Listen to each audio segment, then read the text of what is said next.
to introduce his paper.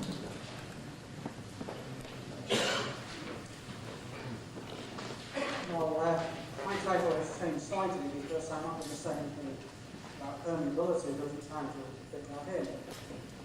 What I do want to talk about is transport in porous materials. This is something which is important in applications, and as we've seen from some of the presentations here, it also has possibilities for characterization. But I think that it's necessary to try and understand more about the fundamentals of transport before we can start to interpret results from those measurements. That's my justification for being here.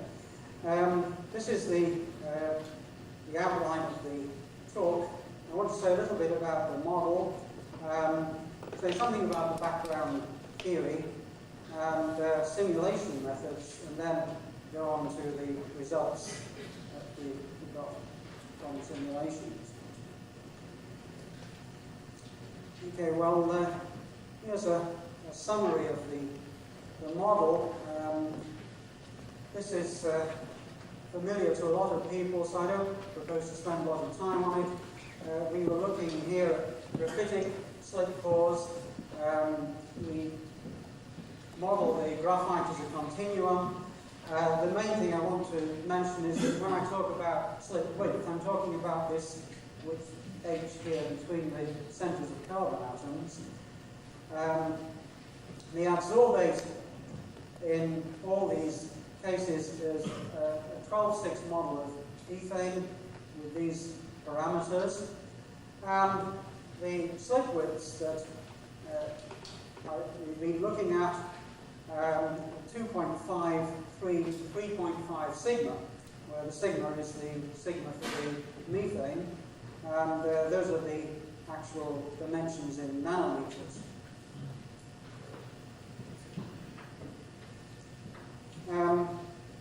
Just to give you an idea of the pore sizes, this is the sort of picture we get if you put molecules into the 2.5 sigma pore. As you can see, if they're over the minimum of the potential, you can't actually get the molecules past each other in this along this direction. Of course, they can move around each other in the other dimension, in the y dimension. On the other hand, for the next pore width, it's now possible to just fit two molecules side by side. And obviously, if we then go another half sigma wider again, it will be possible to just about squeeze a layer, a third layer in between the wall layers. Okay, a little bit about the background theory. I apologize in advance for those of you who don't like equations. Those of you who do, be pleased to see them. We can describe transport in terms of Fick's law, which simply says that the flux is proportional to a concentration gradient. Because I'm talking about simulation results here, I'm using the mean number density for concentration. So the flux is a number flux. That's the number of molecules going through unit area and unit time. And the B here, which may be a function of concentration, is the overall diffusion coefficient. We can analyze that theory, that diffusion coefficient, in terms of a theory which was developed by Mason and co-workers, starting with the original statistical mechanics of Kirkwood. And this has the look of an irreversible thermodynamic equation. The flux can be split into two parts, one from the mass term, which depends on the gradient of the chemical potential, and another which is a viscous type of term, which involves the gradient of the pressure. And the pressure in this case is the component of the pressure tensor of the fluid inside the pore. And the V naught here is a geometrical term, since we're talking about slit pores, it's h squared over 12. The d naught here is the mass diffusion coefficient, and that can be, you can show that this can be split into two parts. There's a self-diffusion coefficient, which is a familiar property to a lot of people, and a cross-correlation diffusion coefficient, these two additive. The cross-correlation one is something about which we don't know a great deal. It's the best that's known about it is it's about 5% of the self-diffusion coefficient, and will increase with density, so it will conversely go to zero at zero density. Okay, so we can take that transport equation and do a little bit of thermodynamics, use the Gibbs-Duhem equation, which in this particular application simply relates the pressure gradient to the chemical potential gradient, and also use a conventional expression for chemical potential, relating it to fugacity, because that's the most convenient way of expressing pressure in simulations, and so I use that here. So this is the fugacity, which is approximately the gas phase pressure. By using those two expressions, I can then rewrite the transport equation in this form. The square brackets here are now the Fickian diffusion coefficient, the one that I started with, but I've got it in two parts. The d naught here, which is mainly the self-diffusion, the term which is a viscous term, and it's multiplied by this d log f, d log rho, which is known as the Darken factor, and rho, the density inside the pore, is a function of pressure, so that's the adsorption isotherm. Now, of course, what I want to talk about, as you've already seen, is micropores, and so we must really put a very large question mark over things like viscous terms. Obviously, one wouldn't expect conventional bulk viscosity concepts to apply to pores as small as this. But one of the interesting questions is there an extra term as well as diffusion? And it is possible to show in a rough sort of way that this term will become more important as the pores get wider, as the density of the adsorbate gets larger.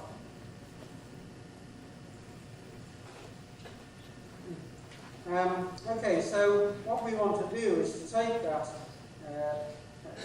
transport equation, I've written it again here with the two parts of the diffusion coefficient, viscous term, the darkened term, and we want to relate that to simulation.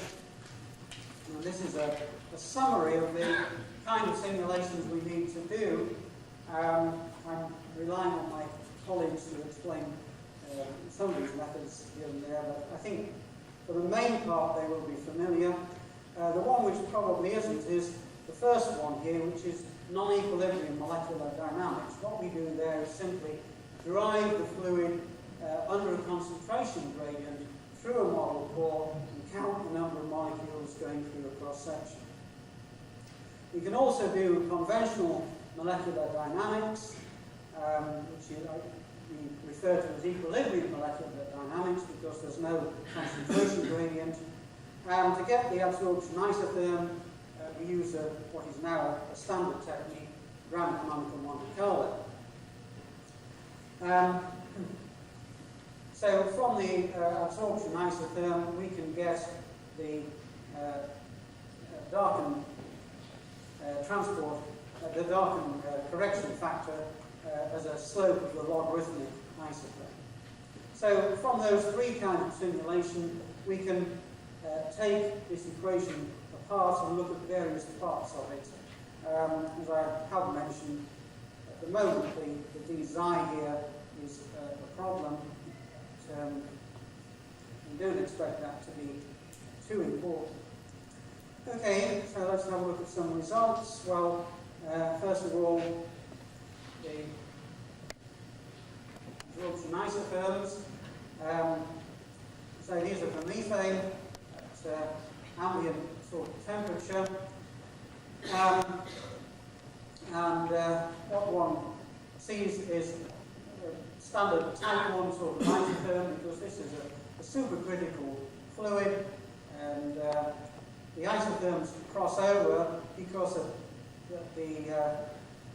low pressure we come down to the Henry law slope, and the absorption is stronger in the narrower pore and weaker in the wider pore. But of course, as you go to a larger filling, it's more difficult to pack molecules into the smaller pore, and so this isotherm crosses over, and eventually on this log plot you can see that, well, I think it doesn't actually show up on this one, but eventually this does cross over way up here somewhere. So in the wider pore you can eventually pack to the sort of density that you can get in the 3 sigma pore. But that was the one, remember, where you can get molecules side by side. So it's really very easy to pack them in there, and it goes up to a high density almost straight away. Well, these are the results for the transport studies. What I've shown here on each graph is 3 things. The lower curve is the self-diffusion coefficient.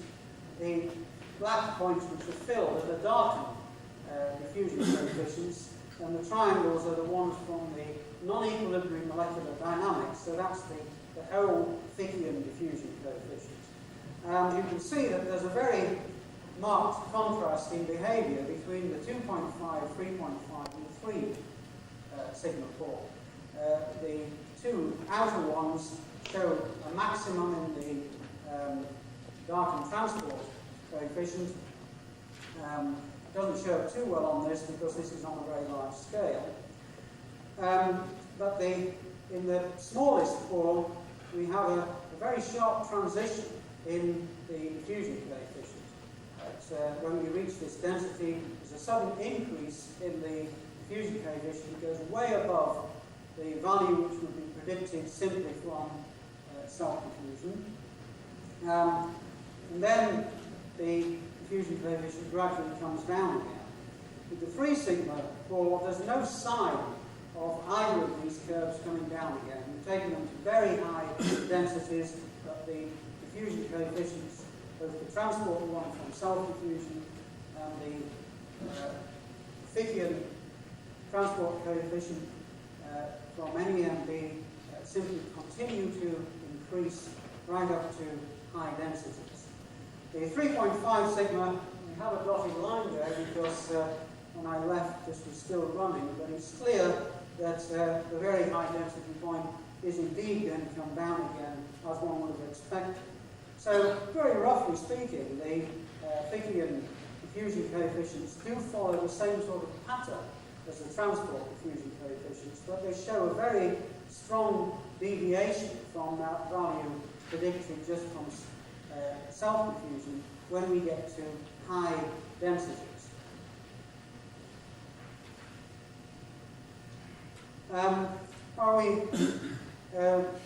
The isotherms themselves, of course, show no particular features, and so it seemed to be interesting to have a look at fluctuation properties and see if these could show anything.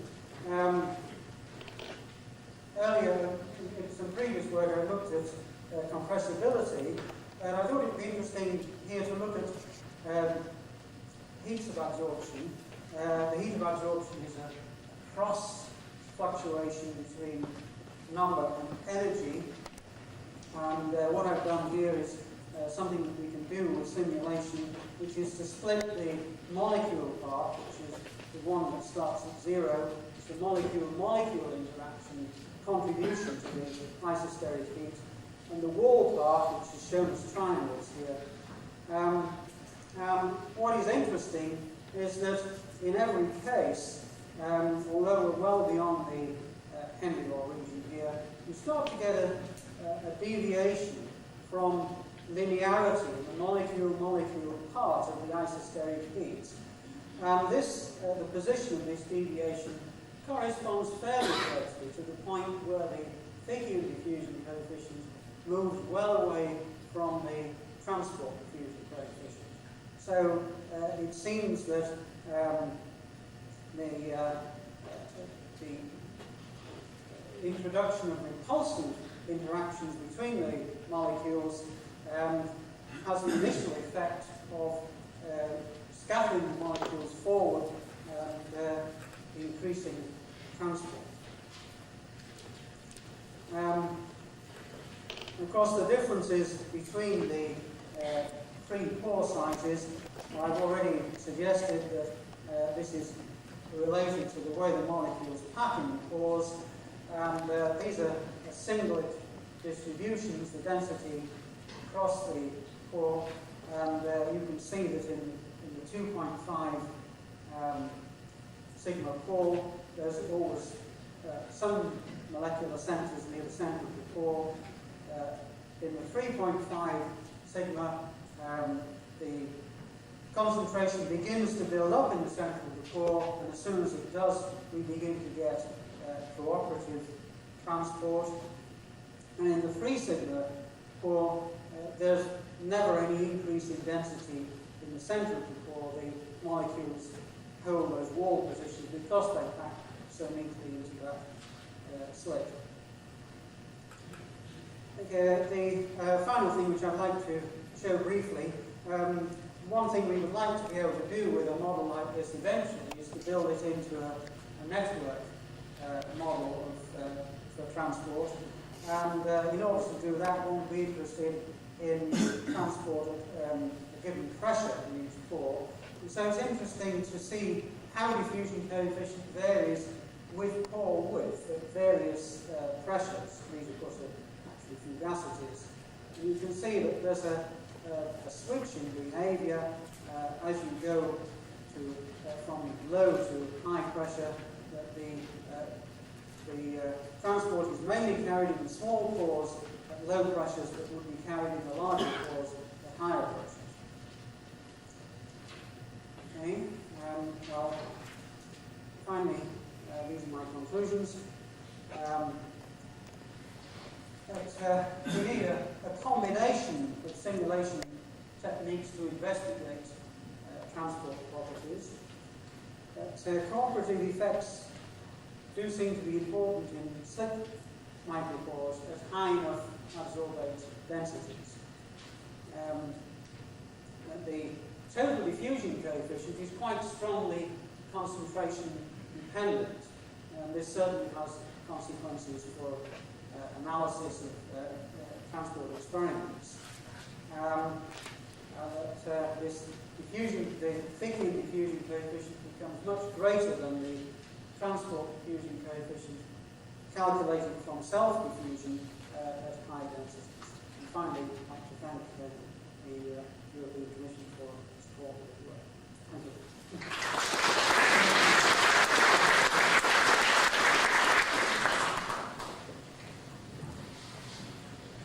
Thank you very much, David.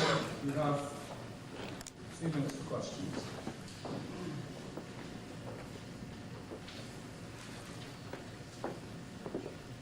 Yes, I've listened to David Nicholson give a couple of talks like this, and I sometimes think I'm perilously close to understanding them. And sometimes I need to think a little bit harder.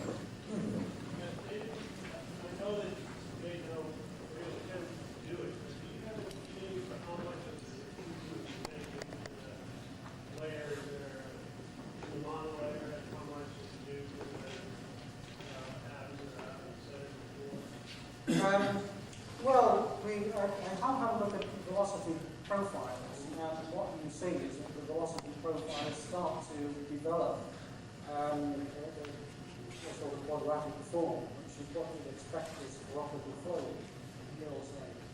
So obviously, as the cooperative flow builds in, there's quite a lot of transport being taken in the central regions. But the actual shape of these profiles is quite hard to get accurately, and it does vary with pore size, so there's no simple answer. Well, thank you very much for now, David. We'll have a chance for questions later. Thank you again.